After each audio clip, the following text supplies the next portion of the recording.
Hello students, welcome to the problem series which I designed for the IIT aspirants. Here is one more, see here. It's a rod vertically on the ground, hinged at the ground. Here it is hinged. Here it is a spring fixed here, and the rod, end of the rod there at the top is attached to the spring. It's a compound pendulum basically, and if I disturb this rod from the equilibrium position, because it is relaxed equilibrium and it is vertically standing, तो जो gravitational force है उसको normal reaction balance करता है. और अगर आप इसको disturb करते हैं to the right side, this will create, spring will create force, it will try to pull it back and it will oscillate. It will have torsional oscillations. तो हमें देखना है कि what are the frequency, angular frequency of those torsional oscillations. Once we find omega, तो f और t भी निकाला जा सकता है, because f is oscillation per second and t is time period of the oscillation. They are related to each other, and therefore if we find one, we can find the other two also. मगर यहाँ पर देखिए ये जो spring है, it will create, once you disturb it, it will create force. लेकिन मैं gravitation को भी इन्वॉल्व करूंगा to make it more interesting. Generally, gravitational force इस सूरत में बहुत कम होता है as compared to spring force. Therefore, generally we neglect the gravitational force. But I will try to get the gravitational force also into the picture so that the problem becomes quite interesting.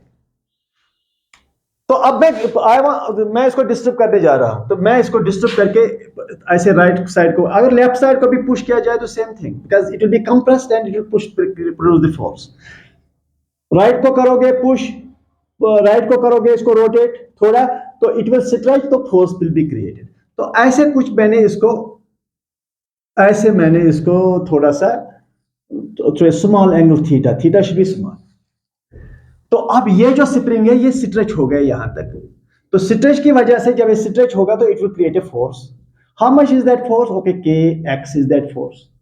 That k x force, it will create, obviously it will create torque, and that kx force, but x is the displacement, this one, but it is, theta is very small, therefore this x is linear. यहाँ हमने थोड़ा सा arc पे दिखाया, लेकिन जब ये theta बहुत कम होगा तो ये लीनियर होगा, स्ट्रेट ही होगा यहाँ पर, क्योंकि ये थीटा स्मॉल है. तो साथ में ये जो mg का फोर्स है which acts at the center of mass of this rod, that acts downwards. तो दोनों की वजह से, इस फोर्स की, ग्रेविटेशनल फोर्स की वजह से और इस स्प्रिंग फोर्स की वजह से, दोनों की वजह से टॉर्क होगा अबाउट दिस पॉइंट. तो दोनों टॉर्क को मैं निकालूंगा और बाद में मैं आपको बताऊंगा कि how to find the angular frequency. तो उसके लिए आपको सिंपल हार्मोनिक मोशन की इक्वेशंस भी याद होनी चाहिए, बेस इक्वेशंस, जहां से हम इसको निकाल सकते हैं. वी हैव टू कंपेयर दो इक्वेशंस, जो equations that we get here, we have to compare those equations to those simple harmonic standard equations. तो क्या है वो स्टैंडर्ड इक्वेशन? आपको अगर पता होगा तो A is equal to minus omega square x, displacement acceleration, या और भी चीज है angular acceleration alpha is equal to minus omega square theta. It's a counter part in the torsional oscillations. These are the linear oscillations, this is torsional oscillations. तो यहाँ पर ये equation apply होगा. Where omega is the angular frequency, theta is the angular displacement, and alpha is the angular acceleration. Okay, now step number first. Okay, step number first. पहली बात ये है कि I want to find the, ये जो rod है इसका moment of inertia क्या है about this point, about the end, about the oscillating, मतलब oscillating point कहो, oscillating center. It is the oscillating center about which the rod oscillates. तो पहले मुझे बताइए what is this moment of inertia. So moment of inertia is equal to, that is 1/3 ml square. ml square. This is the moment of inertia of rod about its one of its ends, not about the center of mass. That is, if you remember it, that is 1/12 ml square. Okay, तो ये moment of inertia है. अब आप मुझे बताइए what's the torque produced by this and this. Torque produced by, ये पहला step है, step 2. Torque produced by the gravitational, okay, torque produced by the spring force, is equal to, that is this force kx into L, about this L into this force. ये force जो है kx into this L, that is the torque, that is kxl. इसको थोड़ा सा करेंगे simplify, it is k l, what is this x is equal to l theta, ये l और ये थीटा ये इस x के बराबर है, that is x is l theta, that is equal to k l square theta. ये हो गया टॉर्क ड्यू टू स्प्रिंग। मगर टॉर्क का डायरेक्शन क्या है? टॉर्क का डायरेक्शन ये है, ये फोर्स है, ये रेडियस वेक्टर ऊपर की ओर ले जाओ, तो ये है टॉर्क का डायरेक्शन। यानी कि ये जो टॉर्क है, it will try to rotate the rod anti clockwise, like this, anti clockwise.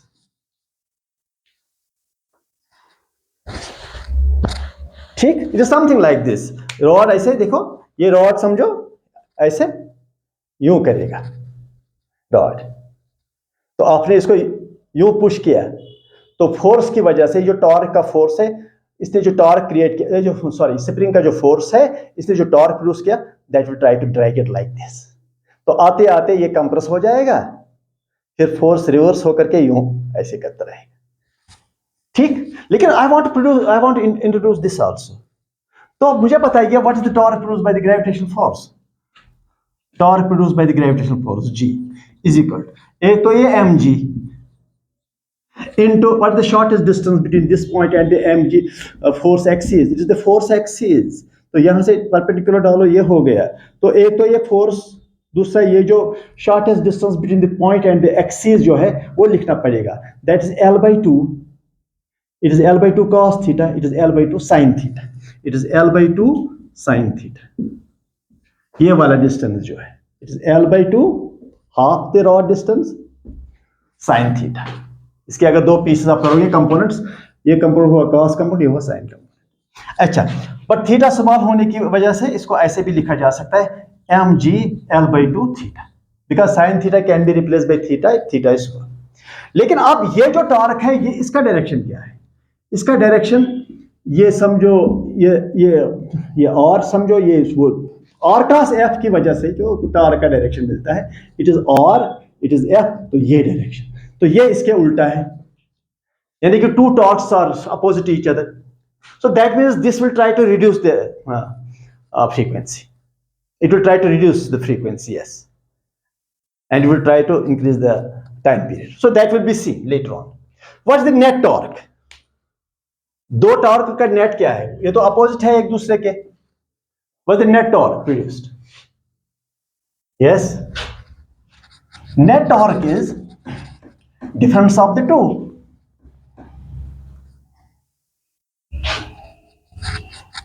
net torque is difference of the two torques।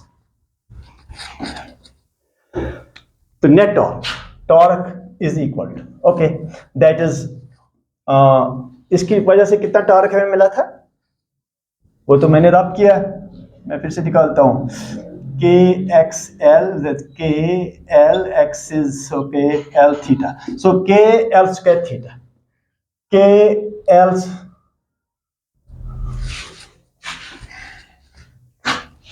it is K, it is L square, it is theta, minus this mg L/2 थीटा, ये है torque with a negative sign, क्योंकि total torque जो है that will try to drag it back to the mean position, ऐसे यहां तक लाने, because this force is always, this torque to this should be greater, it should be greater, that's why it comes back. तो ये यहां तब आएगा equilibrium position पर, ये इक्विलिब्रियम पोजीशन को ओवरशूट करेगा, तो इस साइड आ जाएगा, राइट। तो अब ये टॉर्क जो है, ये torque, it is I alpha, as you know from the rotational dynamics, every जैसे force is mass into acceleration, वैसे torque is equal to moment of inertia into angular acceleration,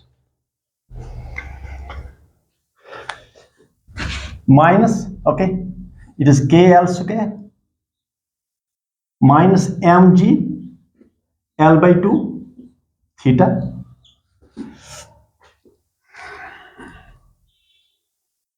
okay, what's the alpha? It's minus KL square minus mg L/2 theta divided by this I, okay, substitute for the I को पहले लिखा था मैंने, alpha is equal to minus k l square minus m g l by 2 थीटा, I is 1/3 m l square. अब ये इसको भी डिवाइड कर लो और इसको भी डिवाइड कर लो, दोनों को डिवाइड कर लो। चलिए ठीक है, तो alpha is equal to minus ये हुआ k l square by 1/3 m l square, तो 3 को ऊपर ले जाओ, माइनस इस 3 को ऊपर ले जाओ, m g l by 2 times m l square theta. पहली बात यह है कि ये खत्म हुआ, ए के लिए यहां खत्म हो जाएगा, यहां एल स्क्वायर खत्म होगा। तो हमारा अब इक्वेशन जो है, क्या मैं लिखूंगा वो इक्वेशन जो लास्ट का इक्वेशन जो है इसमें, it is the angular acceleration of the rod का जो एंगुलर एक्सेलरेशन है, the rate of change of angular velocity per second, angular acceleration rod का क्या है, that is alpha equal to, yes, that is minus,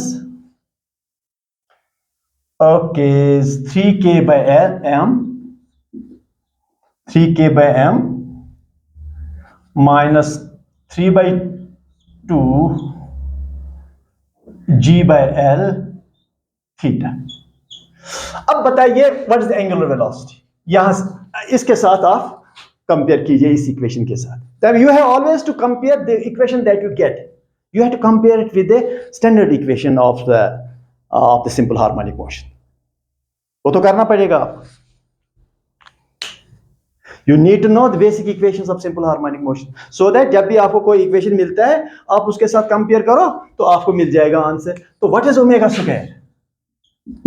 By comparing, that is 3k by m minus 3/2 g by l.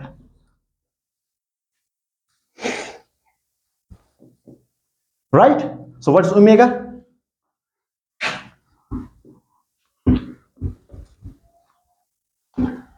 What is omega? Root of 3k by m, 3k by m minus 3/2 g by l. Right? That's the answer. इसका मतलब अगर spring नहीं होगा, देखो sometimes equations talk to you and that's what I call as boundary conditions। जो बड़े बड़े question होते हैं जो आपको नीट में भी मिलते रहते हैं और फिर आईआईटी में, उनको बाउंड्री कंडीशन से एक लाइन में किया जा सकता है। Equation speak to you. अब जरा देखो, सपोज ये स्प्रिंग नहीं है, you don't have a spring, will it oscillate? Will it oscillate like this? The answer is no. अगर आप इसको कट करोगे, ये थोड़ा सा इसको डिस्प्लेस करोगे, ये तो फॉल ही हो जाएगा। तो यहां देखो, अगर स्प्रिंग कांस्टेंट 0 रखोगे, means there is no spring to create force, तो ये ओमेगा नेगेटिव, अंदर से नेगेटिव बनता है। That means that is not a possible situation because root of negative is imaginary. तो यहां से पता चला, if there is no spring, the rod will not oscillate back and forth under gravity. यहां ग्रेविटी ने contribute किया, it has reduced the frequency. लेकिन अगर सिर्फ ग्रेविटी ही होगा, that means it will be like this. आपने यूं थोड़ा इसको पुश किया, यूं यूं, तो यूं हो जाएगा, it will not come back, it comes back because of this force. तो हाउ डू यू नो, और how do anybody else knows? Just look at the equation, if you k is 0, ये खत्म होकर के अंदर से नेगेटिव रहा, which is not a possible situation, which is not a possibility, because it gives you absurd answer. और यहां से ओमेगा अगर आपको पता है, टाइम पीरियड भी निकलेगा, देखो t is equal to 2 pi omega. और अगर आपको f की जरूरत है, that is omega by 2 pi. That's all. Please follow the lectures, I am uploading every day lectures. I will be uploading all the questions that can be possibly asked at IIT, JE, everything, anything I will put on this YouTube channel. So students don't have to go anywhere else. I will be uploading the lectures, the theoretical lectures. I'll be uploading what we call as those shorts. I will be delivering lectures on, suppose, electromagnetic waves. In 5 lectures, I will complete all the electromagnetic waves with all the questions, all the problems. Then you have to concentrate on that short. It may be 4 hours lecture in 2-3 lectures, total of 4-hour lecture, and then electromagnetic wave will be complete.